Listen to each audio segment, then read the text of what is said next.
अब हम बात करेंगे वित्तीय प्रबंध के उद्देश्य। तो पहला उद्देश्य धन संपदा को अधिकतम करना, मतलब रिटर्न को मैक्सिमम करना, वेल्थ को मैक्सिमम करना।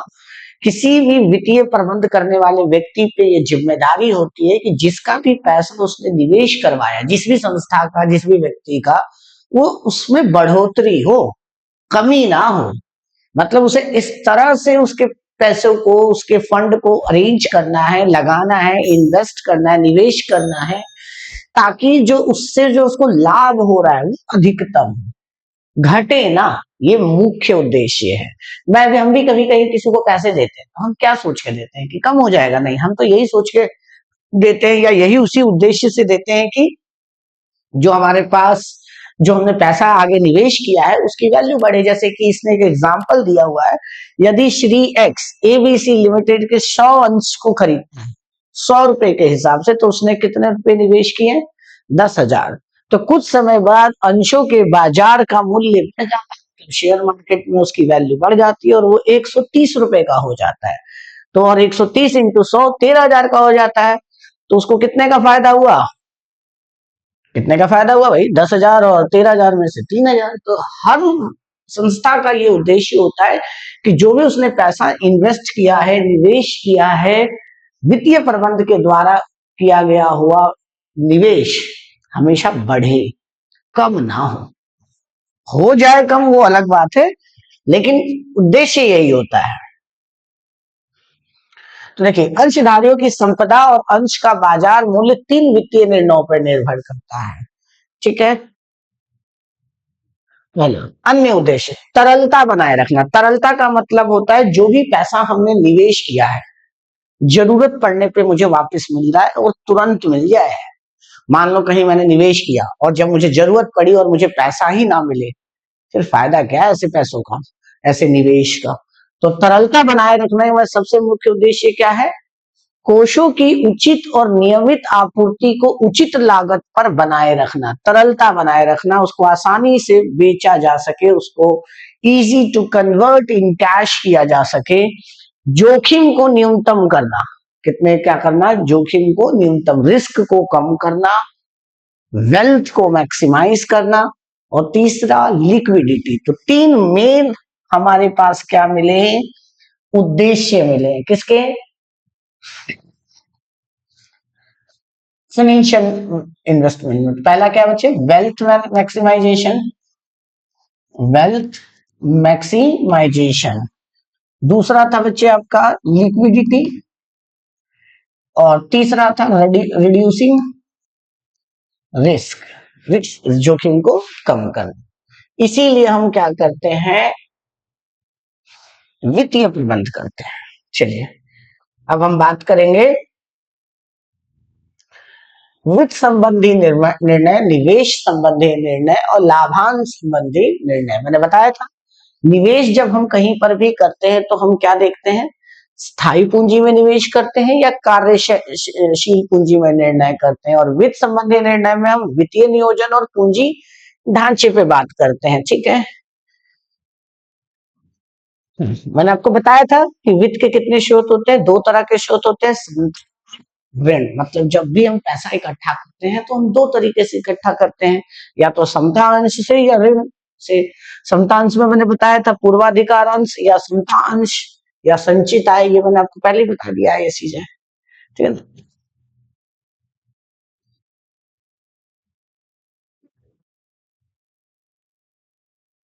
ये नियोजन, फाइनेंशियल प्लानिंग। देखिए, इसको हम वित्तीय नियोजन को कहते हैं फाइनेंशियल प्लानिंग।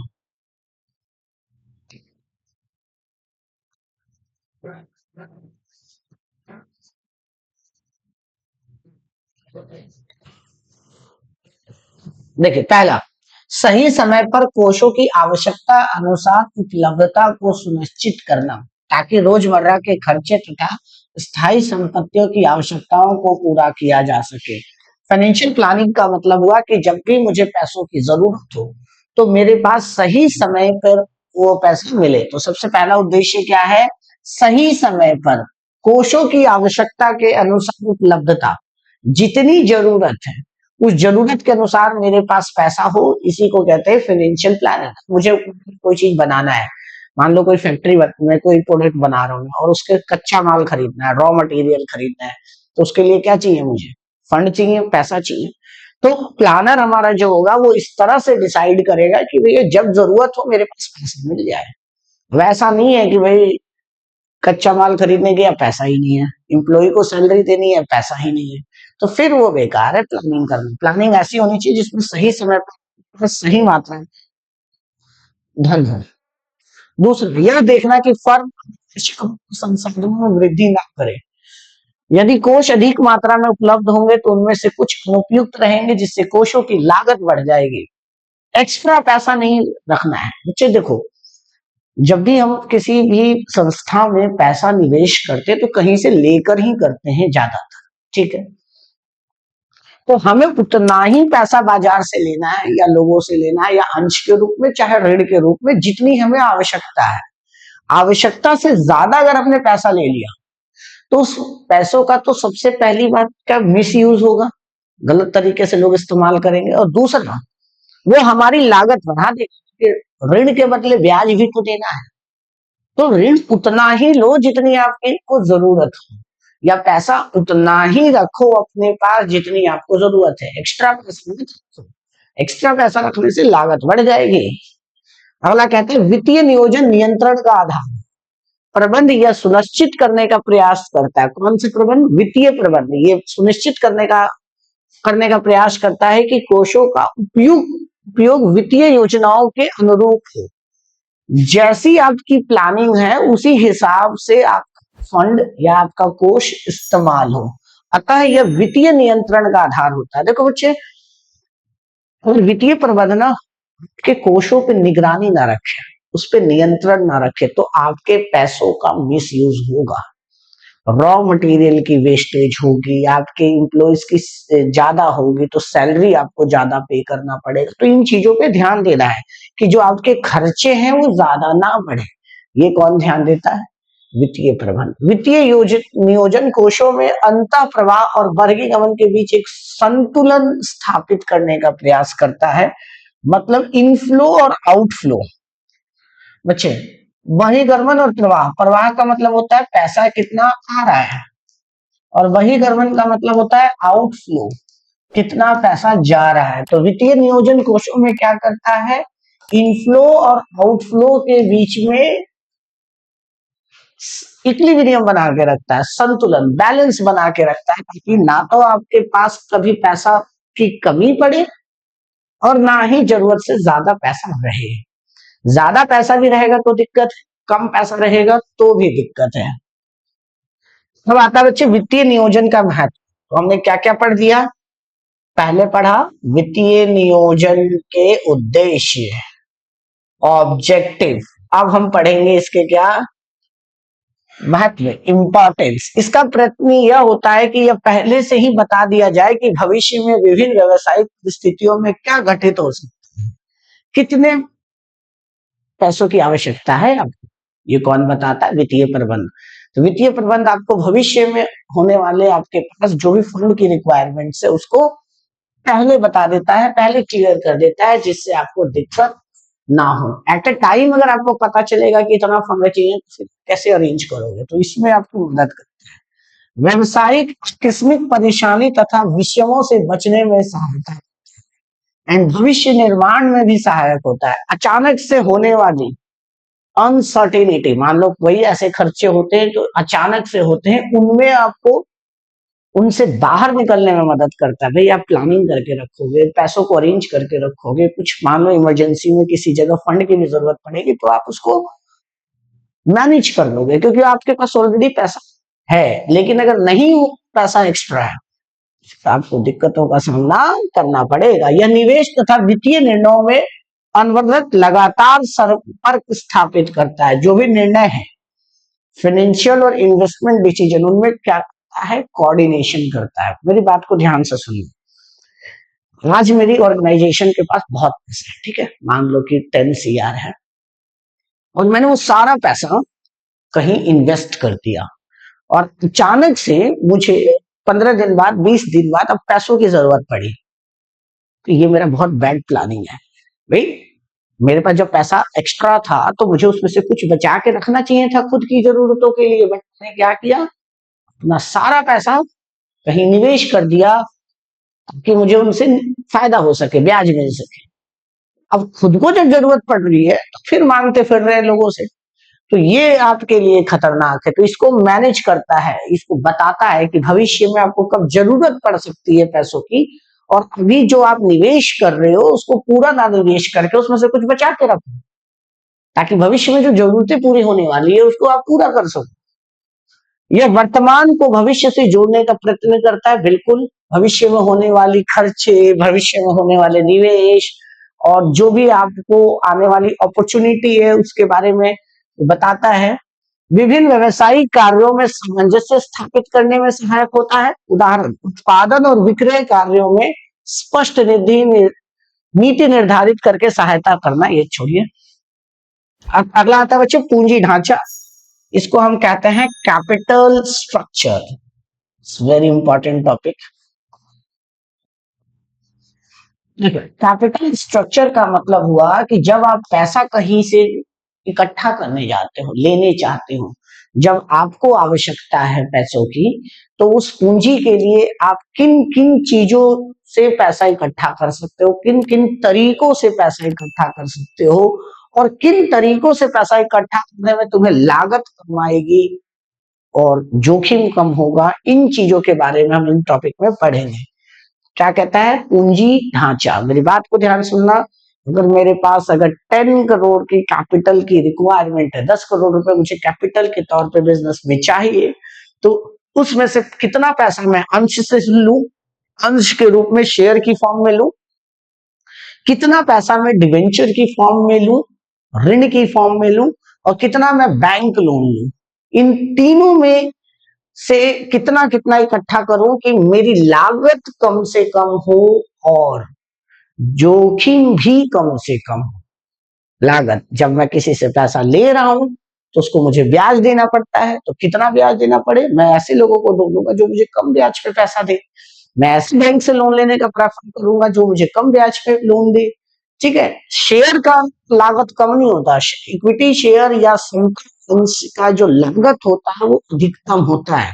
ये बात आप याद रखना कि लोगों को लगता है कि शेयर की वैल्यू, कौन सी, इक्विटी शेयर की लागत कम होती है, बट कम नहीं होती, ये बहुत ज्यादा होती है और सबसे ज्यादा होती है। तो ये बात आपको ध्यान रखना है। चलिए करते हैं इसमें।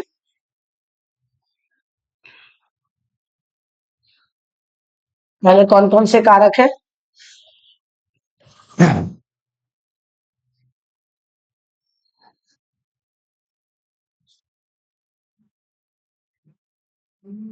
ये देखिए आपको क्वेश्चंस दिया हुआ है और यहां से हम निकालेंगे प्रति अंश आय। चलिए इसमें हम बात करेंगे, सबसे पहले बात करेंगे, ये वाला मैं आपको आखिरी में कराऊंगा, इससे पहले ये पढ़ लो आप। क्या देखते हैं हम बच्चे, रोकड़ प्रवाह स्थिति। सबसे पहले ये देखते हैं कि पैसों की जरूरत कितनी है ना, उसी के हिसाब से हम अपनी पूंजी को इकट्ठा करते हैं। तो कितनी आवश्यकता है, अगर मान लो मुझे बहुत हजारों करोड़ चाहिए, तो भाई हजारों करोड़ रुपए तुम्हें कोई बैंक लोन नहीं देगा, तो सबसे बेटर तरीका क्या है, शेयर इशू कर दो।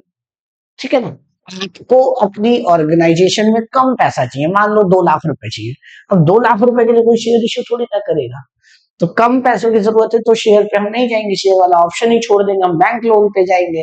तो रोकड़ की स्थिति कितनी है और अभी आपको कितना पैसे चाहिए, यदि कंपनी को रोकड़ की स्थिति अच्छी होती है तो वो आप आसानी से ऋण के माध्यम से कोष प्राप्त कर सकती है, और ऋण पर ब्याज का भुगतान एवं मूल वापसी आसानी से कर सकती है। आप पे पैसा है भाई, आप आज बैंक से पैसा ले, लोन की फॉर्म में ले लो, जब आ गया पैसा, आपको आने की उम्मीद है, चुका दो।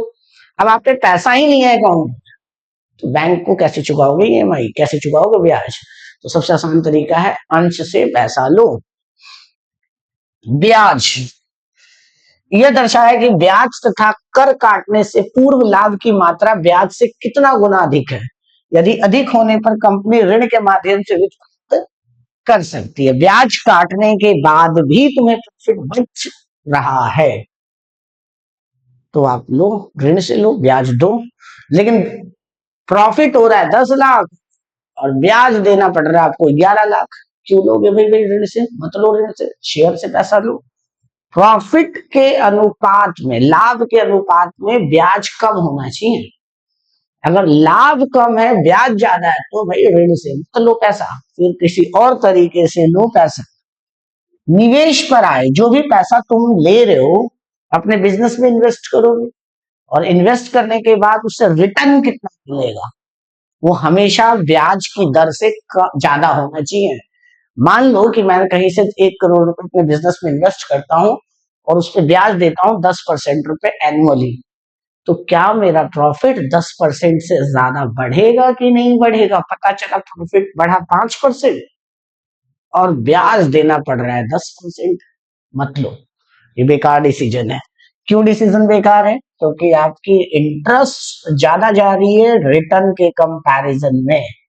परिवर्तन लागत, जब आप कोई भी ना पैसा रेज करने जाते हो तो उसके बदले ना तुम्हें कुछ पैसा खर्च करना पड़ता है। जैसे आप शेयर इशू करोगे, है ना, अंश इशू लोगों को दोगे, तो अंश इतनी आसानी से नहीं होता कि भाई आप गए कल ही और आपका अंश इशू हो गया, शेयर इशू हो गया मार्केट में, आपने बेच के पैसा। चलिए अब हम बात करते हैं वित्तीय संबंध निर्णय या वित्तीय पूंजी संरचना को प्रभावित करने वाले कारक। देखो, पूंजी संरचना मतलब कि जो आपके पास पूंजी है वो आप कहां कहां से इकट्ठा करते हो, उस वक्त आप किन किन बातों का ध्यान रखते हो। सबसे पहले ध्यान रखते हो रोकड़ प्रवाह स्थिति। रोकड़ प्रवाह स्थिति का मतलब पे कितना पैसा है, कितने पैसों की आवश्यकता है ना। पैसों की आवश्यकता के हिसाब से हम निर्णय लेते हैं कि हमें अंश निर्गित करना है, मतलब इशू करना है, या ऋण लेना है। अगर आपको बहुत ज्यादा पैसा चाहिए और लंबे समय के लिए पैसा चाहिए तो आपके लिए बेस्ट ऑप्शन अंश है, शेयर है, क्योंकि उसमें पैसा लंबे समय के लिए मिलता है और आपका जो अमाउंट मिलता है वो बहुत ज्यादा मिलता है। ब्याज आवरण अनुपात, इंटरेस्ट कवरेज रेशियो, तो जो इंटरेस्ट है वो हमेशा क्या होना चाहिए, आपके लाभ से कम होना चाहिए। अगर ब्याज आपके लाभ से ज्यादा हो गया तो खतरनाक है भैया, ब्याज वाले ब्याज पे पैसा मत लो, आप अंश इशू करो, शेयर इशू करो और उससे पैसा लो। क्योंकि मान लो मैं लाभ ही कमा रहा हूँ 1 लाख रुपए और ब्याज दे रहा हूँ 1,10,000, नहीं है ऐसे पैसे से बिजनेस स्टार्ट करना। तो इसके द्वारा यह दर्शाया जाता है कि ब्याज तथा कर काटने से पूर्व लाभ की मात्रा ब्याज से कितना गुना अधिक है। ठीक है ना, कितना गुना अधिक है। यदि अधिक होने पर कंपनी ऋण के माध्यम से वित्त प्राप्त कर सकती है, मतलब लाभ अधिक है ब्याज की तुलना में, तो ये आप लो, ऋण लो, ऋण से आपका काम चलेगा। निवेश पर आए, जो भी आपने पैसा लिया, मतलब पूंजी इकट्ठा की, उसको कहीं ना कहीं तो निवेश ही करोगे ना, चाहे उत्पादन बढ़ाओगे या नया प्रोजेक्ट खोलोगे, कहीं ना कहीं तो निवेश करोगे। और उस निवेश से जो आय प्राप्त हो रही है वो हमेशा ब्याज से ज्यादा होनी चाहिए।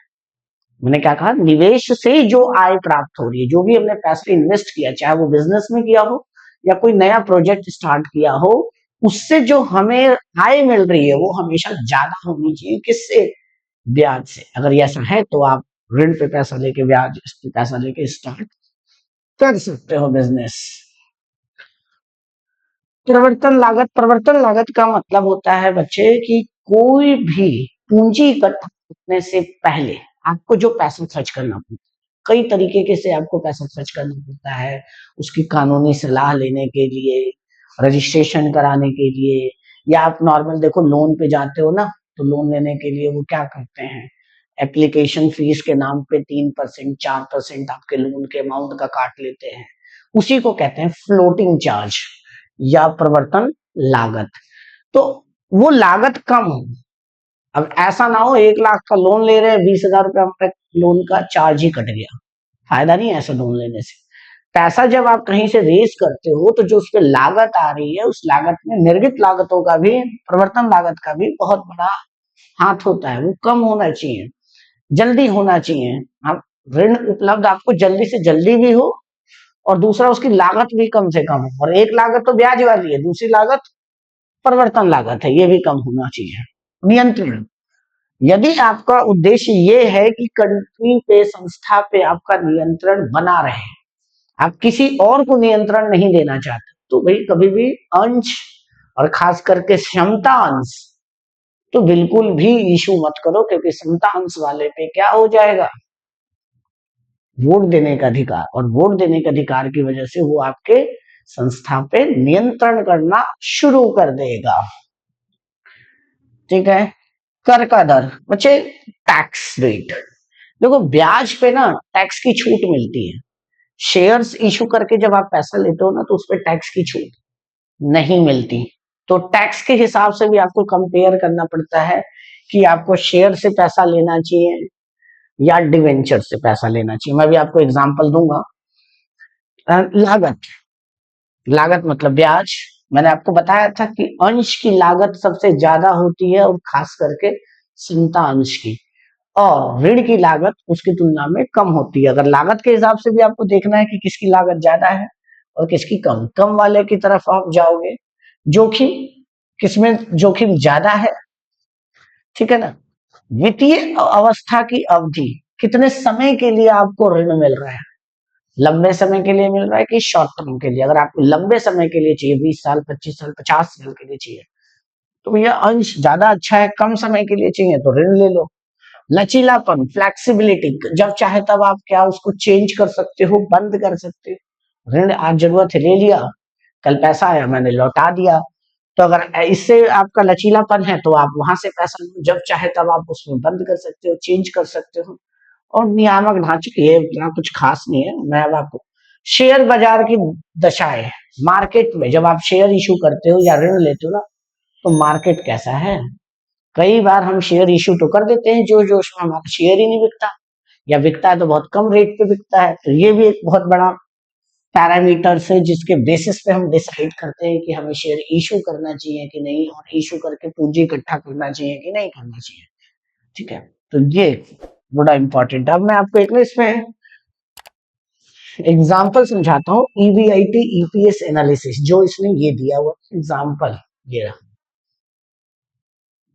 देखिए, एक व्यक्ति है, ठीक है ना, मतलब एक कंपनी, तीन कंपनी है, तीन कंपनी के पास तीन अलग अलग के स्ट्रक्चर है। इसने क्या किया बच्चे, 10 लाख के शेयर इशू किए हैं।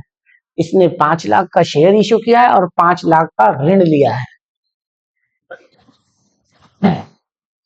और इसने लिया है बच्चे 2 लाख का इक्विटी शेयर, 3 लाख का प्रेफरेंस शेयर्स, और 5 लाख का क्या, डिवेंचर। मैं आपको इसका एग्जाम्पल करा दूं, ज्यादा बेटर रहेगा ना। देखिए, फिर आपको कंपैरिजन करके समझ में आ जाएगा। देखिए, एक कंपनी है, या एक ही कंपनी के पास तीन ऑप्शंस हैं, प्लान ए, प्लान बी और प्लान सी। ठीक है, देखो इसमें बच्चे वो इक्विटी शेयर इशू कर रहा है कितना, 5 लाख।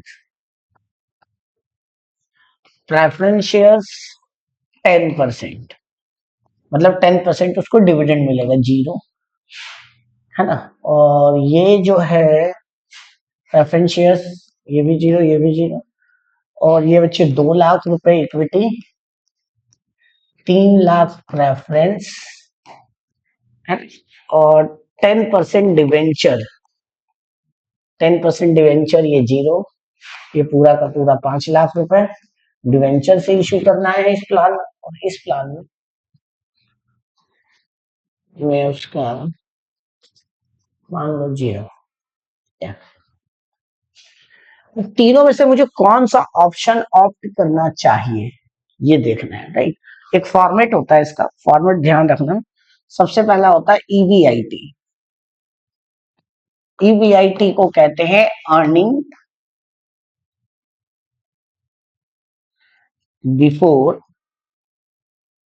इंटरेस्ट एंड टैक्स, ठीक है ना।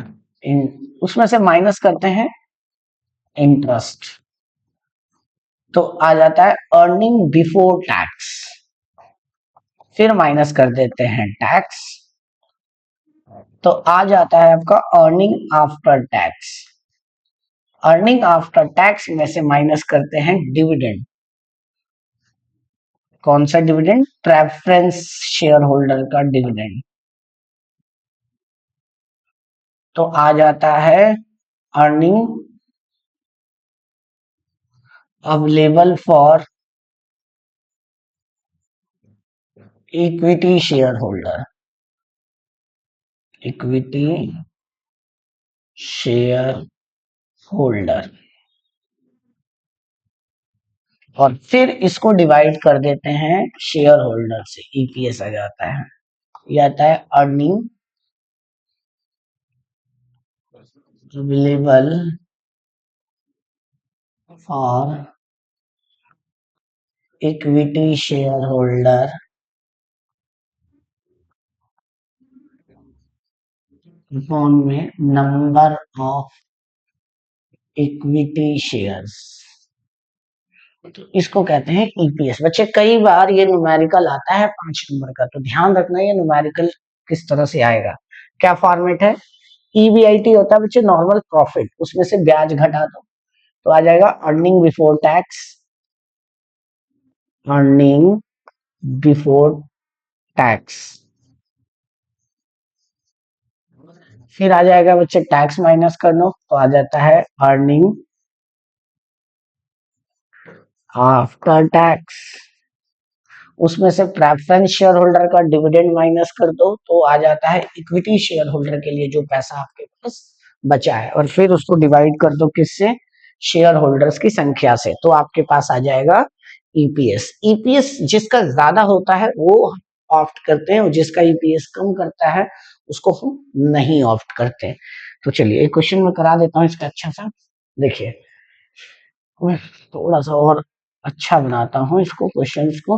प्लान ए, प्लान बी और plan C, right. Equity shares, reference और डिवेंचर। मान लो कि इक्विटी हमारे पास 5 है, प्रेफरेंस 2 है और डिवेंचर 3 है, ठीक है। अब यहां पर बच्चे क्या हुआ कि इक्विटी 3 है ना। प्रेफरेंस हमारे पास मान लो 1 लाख रुपए है, 3 और 1 4, हमें टोटल 10 लाख रुपए की जरूरत है, और ये हो गया बच्चे 6 लाख रुपए का हमने डिवेंचर इशू किया। ये हमारे पास एक प्लान है कि हम ऐसा कर सकते हैं। दूसरा प्लान है कि बच्चे हम इक्विटी 0 करें, प्रेफरेंस शेयर्स हम 5 करें, और डिवेंचर भी 5 करें, ठीक है। और बच्चे इक्विटी शेयर की फेस वैल्यू है 10 रुपए, ये ध्यान रखना है। तो देखिए तीनों प्लान का हम ईबीआईटी ईपीएस एनालिसिस करेंगे। इसको कहते हैं ईबीआईटी ईपीएस एनालिसिस। चलिए हम बनाएंगे प्लान ए, प्लान बी और प्लान सी, और टैक्स का रेट है 50%। मान के चलते हैं कि कंपनी पे 50% टैक्स लगता है, और ईबीआईटी है आपके पास 20 लाख रुपए। कितना? 20 लाख, ठीक है ना। तो आपको कौन सा प्रोजेक्ट, ईबीआईटी मतलब प्रॉफिट आने की उम्मीद है हमारे पास 20 लाख रुपए, तो देखो ईबीआईटी कितना होगा हमारे पास, तीनों का 20 लाख,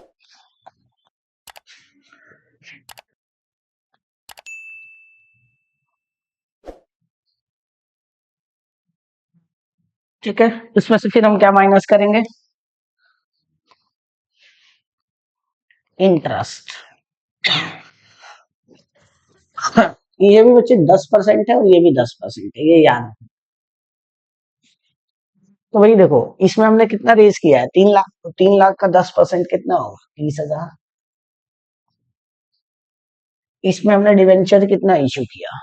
6 लाख, तो 6 लाख का 10% होगा 60,000। और तीसरे में कितना हमने? 5 लाख, तो इसका कितना होगा? 50,000। तो हमारे पास आ जाएगा अर्निंग बिफोर टैक्स। तो बच्चे देखिए 2,20,00,000 में से अगर मैंने 30,000 घटाया तो 19,70,000 का प्रॉफिट।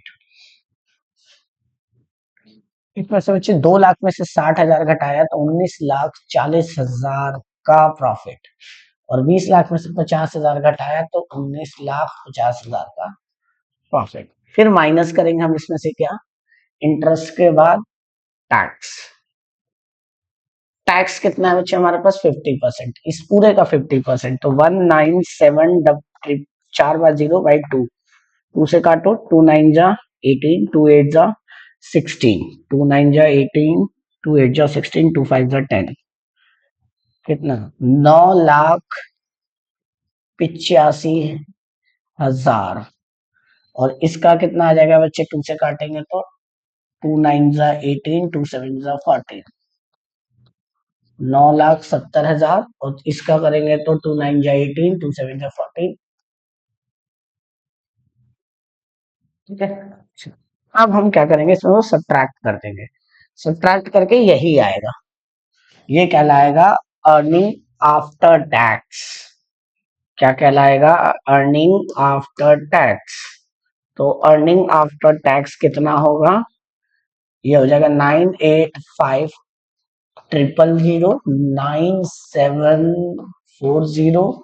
और ये होगा बच्चे 9,75,000। इसमें से हम घटाएंगे डिविडेंड। डिविडेंड कितना है बच्चे, इसके अंदर डिविडेंड है 10%, मतलब कि 2,00,000 का 10% 20,000। इसमें बच्चे 1,00,000 का 10% 1,000। और इसमें 5,00,000 का 10% 50,000। सब्ट्रैक्ट करो, सब्ट्रैक्ट करके कितना आएगा आपके पास, है ना, 2,00,000 का 10% 20,000 ना, तो 20,000 घटेगा। तो 1 0 3 0 ये हो गया, 5 में से 3 0 ये हो गया, 5 आ गया, 85 में से 20 गया ना, तो आपका बच गया 965, 9,65,000। और इसमें से 10,000 माइनस होगा तो 9,60,000। और इसमें से 50,000 होगा तो 9,25,000। राइट, ये आ गया आपके पास earning available for equity shares. Right, तो earning available for equity shares क्या आएगा बच्चे, इसको तो छोड़ दो आप, इन दोनों का देखो। इसमें एक शेयर 10 का है, तो 10 का शेयर है तो टोटल शेयर्स कितने होंगे 50,000, और इसमें 30,000। तो अब हमें निकालना है ईपीएस। तो ईपीएस कैसे निकलेगा, 965,000 अपॉन में 50,000। बच्चे 50,000 क्यों लिखा मैंने, 5,00,000 का टोटल कैपिटल था, एक शेयर 10 का था, तो नंबर ऑफ शेयर्स हो गया 50,000। इसका हो जाएगा 96 4 बार 0 अपॉन में 30,000। और ये इसका तो आप ब्लैंक छोड़ दो। तो इन दोनों को डिवाइड करने पर इसी का ईपीएस ज्यादा आएगा, है ना, इसका ईपीएस आपके पास ज्यादा आएगा। तो जिसका ईपीएस ज्यादा आएगा हम वो प्लान ऑप्ट करेंगे, मतलब प्लान बी हमें ऑप्ट करना चाहिए, ए और सी ऑप्ट नहीं करना चाहिए। इसी को कहते हैं ईबीआईटी, ईपीएस एनालिसिस। तो ये इंपॉर्टेंट टॉपिक है आपके पॉइंट ऑफ व्यू से, क्योंकि ये पेपर में आता है, तो ये ध्यान रखना है आपको। ठीक है बच्चे, अब हम बात करते हैं इसके कुछ क्वेश्चंस की, जिसको हम डिस्कस करते हैं।